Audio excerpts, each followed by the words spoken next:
Well, Iran and Israel traded missile attacks overnight as the conflict between these two countries enters its fourth day. The latest strike in Israel killed at least 8 people and injured dozens more. Now, one of those missiles fell near the U.S. consulate in Tel Aviv. U.S. Ambassador Mike Huckabee says no American personnel were injured in that attack. Over the weekend, we heard from a Des Moines, Iowa woman who just arrived in Israel hours before the fighting erupted on Friday. Take a listen to how she described that experience. There's obviously bomb shelters and safe rooms everywhere in every business. So there's always a safe place to go. I'm kind of, I think it's amazing to be here during this. And people might think I'm crazy, but I feel safe. Let's bring in CBS News Middle East reporter Courtney Kealy, who joins us now live. Courtney, great to be with you. With the latest, Israeli Prime Minister Benjamin Netanyahu on Friday claimed Iran had taken steps to weaponize enriched uranium, and if not stopped, Iran could produce a nuclear weapon in, quote, a very short time. So what damage has Israel's military operation done to Iran's nuclear program? Well, they have done some damage. Whether it's extensive or not remains unclear. According to the IAEA, the UN nuclear watchdog group, they did hit Natanz and they did hit the plant in Esfahan, but not Fordo. Fordo is the one that's buried deep into that mountaintop, deep into where it would take a B-2 bomber from the U.S. and about 30,000-pound bomb, which Israel doesn't have. But the damage in Natanz and Isfahan is inside, according to the IAEA. There's no contamination, radioactive levels outside, posing a danger to the public. But Bushehr also remains untouched. These are limited, this is limited information because, of course, you'll get the Iranian regime saying something else. But according to the Iranian regime, they've lost the majority of their air force. They've lost about a third of their missile launchers, and they've lost tens of leadership within the Revolutionary Guard force, as well as the top commander of Al-Quds.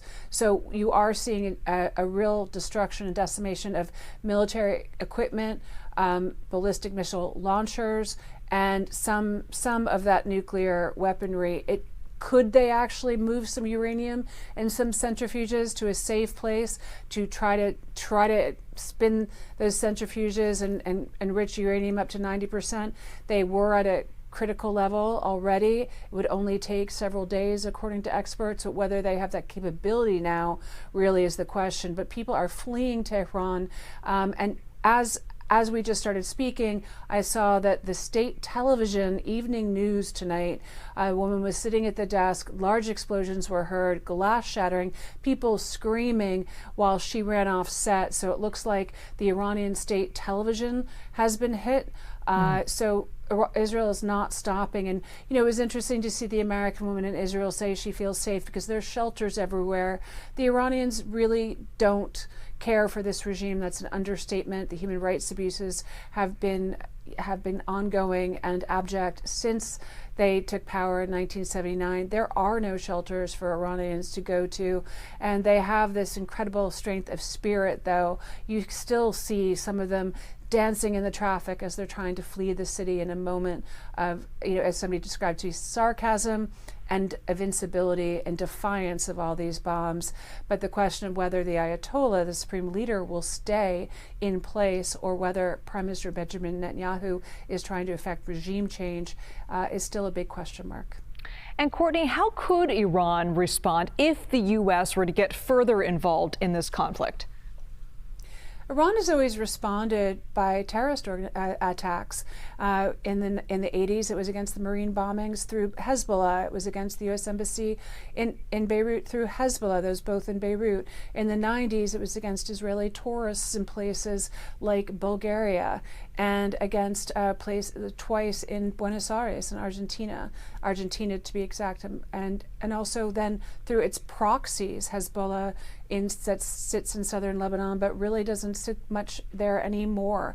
It's pretty much been decimated. It also is able to enjoy the patronage of Bashar al-Assad, who's another notorious dictator and known as a butcher, really, for what he did to his own people, and Hamas. Hezbollah is pretty much neutered. Hamas is not really able to affect anything, and Assad is hiding in Russia. So whether they had sleeper cells or something like that, we're not seeing that. There is a danger to the U.S. forces in the Middle East. There are over 40,000 troops approximately in places, especially like the naval fleet in Bahrain. That is a target. The Strait of Hormuz is a target. So there are many other targets, but we're not seeing Iran go after any of that. They're largely concentrating on Israel right now. And this fighting led to now called off nuclear talks between the U.S. and Iran. But now the president at the G7 summit indicated that talks at this point could restart again. What do we know about those negotiations? Well, there are negotiations right now, but the messaging that came out of the White House while President Trump was on his way to Canada was, we are willing to engage in nuclear talks if Iran is. And now the messaging from Iran is they've pleaded pretty much with Saudi Arabia and Qatar and Oman, 3 distinct different countries, for them to engage with the U.S. to try to restart these talks. So a question of whether that can happen now, whether you can put the genie back in the bottle, so to speak, whether the Israelis are willing to pull back their Air Force, it doesn't seem likely, but things can change. They are asking, Iran looks like it's been brought to its knees, and the regime is asking to restart those talks. CBS News Middle East reporter Courtney Kealy. Thanks so much, Courtney. Great to see you.